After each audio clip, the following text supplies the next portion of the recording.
Sa bawat ikot ng gulong,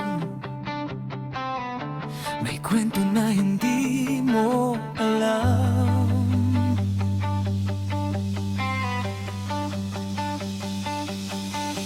Hindi ako ang pinakamabilis, hindi rin ako ang inaasahan. Tahimik lang sa pit lane, pinapanood ang takbuhan.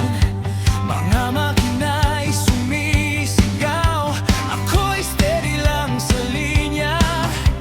Hindi ko hinahabol ang panalo, basta't umaabot sa dulo ng karera. Nakapasok sa corners, hindi ko rin inasahan. May mas mabilis sa akin,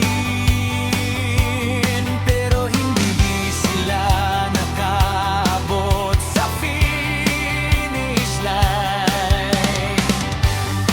Hindi ako perpekto, pero buo ang loob ko.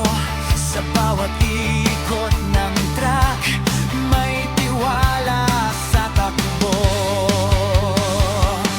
Hindi ko pinipilit ang tadhana, hindi ko rin hinahabol ang swerte. Basta't nandito ako sa laban, handa sa kung anong ibibigay nito sa'kin. Hindi tapos hanggat di tapos, kahit nasa likod, lalaban pa rin. Hindi kailangan maging una agad kung kaya mong umabot sa dulo ng laban.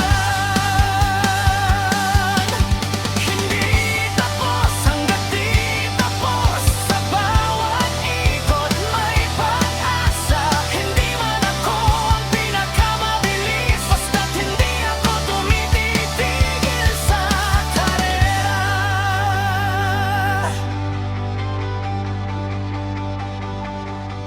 Semifinals, ikalimang pwesto sa unang ikot. Parang wala na, pero may konting puwang sa linya.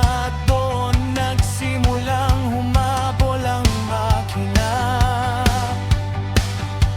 Isa-isa silang nalagpasan, sa bawat corner may laban. Mula sa likod naging unahan, hindi inaasahan, pero nangyari naman.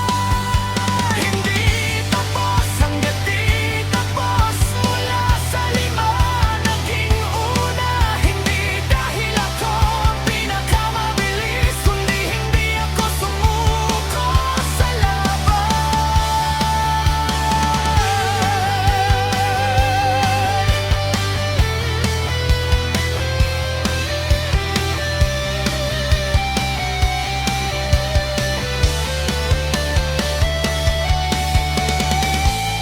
Finals na, lahat nakaabang.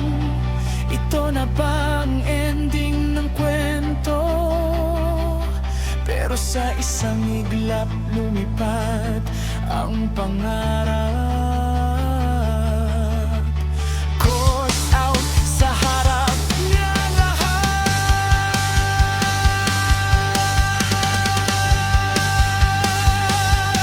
Pero bakit parang okay lang? Walang galit, walang pagsisisi. Kasi sa loob ng sandaling iyon, naramdaman ko sapat na ako.